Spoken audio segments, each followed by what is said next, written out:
Hello and welcome to Intermission at Folk Night at the Registry. I'm Jan Vanderhorst, and now we get to spend a few minutes with the members of Dala, Amanda Walther and Sheila Carabine.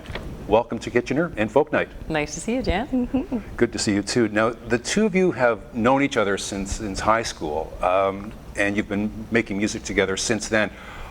When you first met, was it a matter of you found a kindred spirit? Totally. We clicked immediately. It almost felt like serendipitous in some ways because our families had been, through our childhoods, we never really met, but our families kind of knew about each other from different folk events in the city of Toronto and Scarborough. And then when we met in our high school band class, immediately we became friends. And it just kind of grew organically. We'd sing in the hallways at school and in stairwells where there was really great reverb, and we found out we had all the same musical references. And same comedic references, like Monty Python. We loved all this. We love Will Ferrell, Saturday Night Live. We have very much the same kind of, I think, sense of timing, both comedically and musically, which, we were just fast friends. What instruments did you play in band? I played the trumpet. Okay. I played the bass clarinet, the best of all the instruments. Amanda was also the jazz band singer. So the first time I saw you sing was we had a cafetorium, which means it was, kind of trying to be a cafeteria and kind of trying to be an auditorium. I don't know if it succeeded at either. And you were singing "I've Got You Under My Skin" with the jazz band. And I remember going home and telling my mom, I want to be a singer. And I had kind of dabbled with recording my voice. I was very shy about my voice because I have a lower voice, and so I recorded and listened to it and tried to kind of. I was always trying to sound like Paul McCartney, because he was my first musical love. But really singing with Amanda. Once we started doing that, I gained a lot more confidence. You've made the transition as far as songwriting from songs of youthful exuberance into a more mature outlook on life. How was that transition from the one to the other? How easy was it, or how difficult? It's pretty organic, I think, because we just write about kind of what we're going through, and in a lot of ways, we soak up life that's happening around us together. Like, we're best friends, and we were friends first, and so a lot of our music and our collaborations come from our relationship and our friendship. And so we've been going through, as soon as we're going through something together, it kind of emerges in our music somehow. And I don't really think it's been a jolting transition. It feels like it's been very gradual because we've been together for like almost 25 years. Yeah. Like, it's been a long time. But it's true, looking back, you can appreciate that there is certainly growth. And at the time, it was painful, and I find I write songs. I'm most creative when I'm in some sort of emotional distress. I can't really sit down with a topic and then write to that topic. It has to just be, you're compelled. That's the feeling. Absolutely. It's like beyond it's not a decision ever. But it is neat to see the growth, and I think that keeps it interesting. I think we're very conscious that when we're playing for an audience, we don't want it to be like we're pressing play on a recording from 2002 and it's the same show. It's got to be what we're thinking about and what we talked about on the drive here, just to keep it fresh for us, so we're on the edge of our toes as well as the audience on the edge of their seat. So I think we've always tried. We feel the most excited if it's true to our life as it is right now. Yeah, the one music executive who helped you in your career is Mike Roth. How important was his guidance and his experience? Oh, life-changing. Totally. He really helped us realize that we had value at sharing our songs with the world. I think we needed a bit of convincing. We were both in school and we loved music, but we just never thought it was possible or that we were worthy of sharing our gifts with everyone. And we were kind of taking the maybe more conventional route. Yes. Well, we want to get our undergrad degrees, and kind of it's like erring on the side of the plan B, the safety plan, which is totally understandable.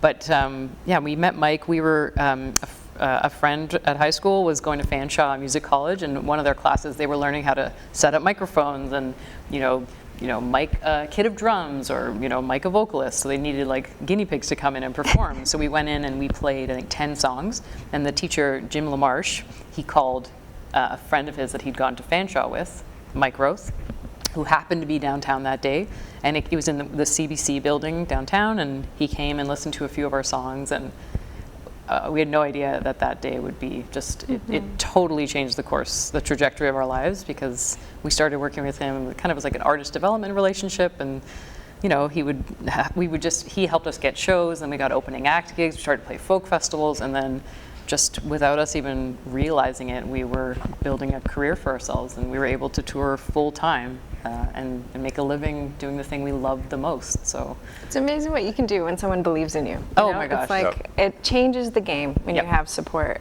at a young age. Giving honest feedback too. Like we'd play a show, and he was the great kind of third party, like the silent member of Dala in some ways, because you know, he'd had so much experience working in the music industry. You know, I think he basically discovered Chantal Kreviazek and worked with Our Lady Peace, and so he had a sense of like how to help us craft a set and when to play a cover and when to speak between songs, and when it's just somebody giving us really honest mirror feedback that sometimes was hard to hear, but I think we in a way internalized that for all of our shows going forward, and it's held us to a very high standard, I think.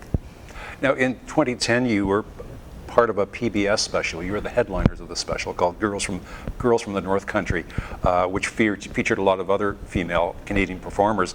How did that come about? We were given the chance through connections with some of our colleagues and through Mike and Jack Lenz, actually, to put together a show. And we really just called on the artists that we admired, our colleagues at the time, Susanna, who's now Susie Ungeleiter, and the Good Lovelies.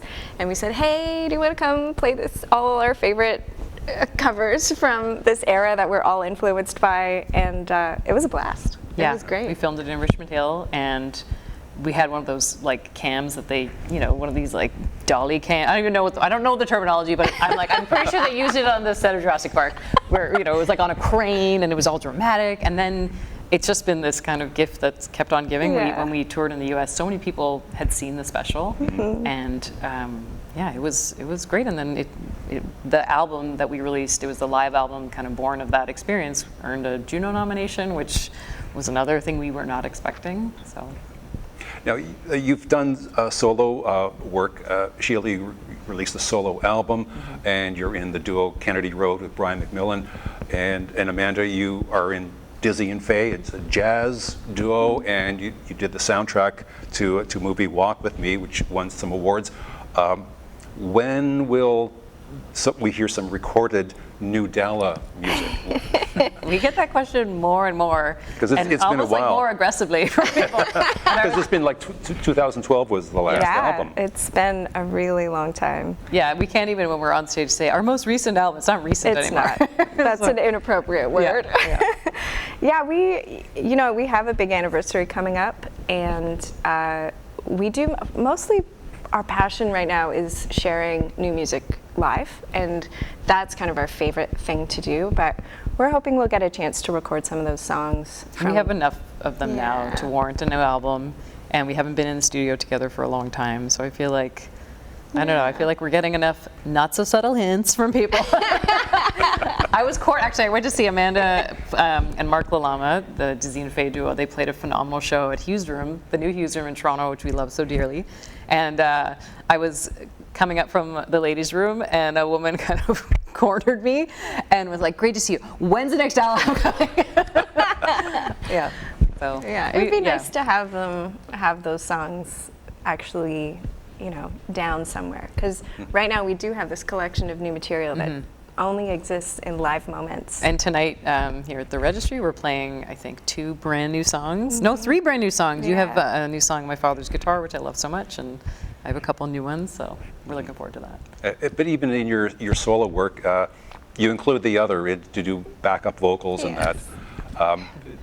That's just you're the first call for any work to do for either one of you? Well, A is the first letter of the alphabet, so she's always getting. It's a butt dial. And actually, what do we have? We had something recently where you said, "Oh, what was it? It was like a design I wanted you to do." Oh no, it was for my other singing partner Brian's. He had a big birthday come up, and so I said, okay, Amanda, I really want, the cover of Still Crazy After All These Years, the great shot of Paul Simon with the hat. I'm like, can you just like put Brian's face on it? And she said, well, AI could do it. I'm like, no, I want AW. Yes, always my first call. Same. And the music that you have done together the last little while, you did a Christmas song a number of years ago, and then also a version of Carrickfergus, which you recorded during the lockdown, and you're in your two separate locations. How easy was that to do? I mean, we made it work. It was not, I mean, for everybody, COVID was not ideal, to put it so lightly. But it was nice to have a news, and Carrickfergus has gotten some great reaction. We got some really lovely feedback from Stephen Fearing, who's just an artist we idolize. But yeah, you recorded, I think, your part at Mark's studio, and I recorded my part at Brian's studio. Yeah, so we kind of also drew on our other collaborators. So it feels like we haven't compartmentalized things too well. It's all blurring together. It's like an extended family. Yeah. Right. Well, that's about it we have time for. Thank you very much for your time, and time for the second half of the show.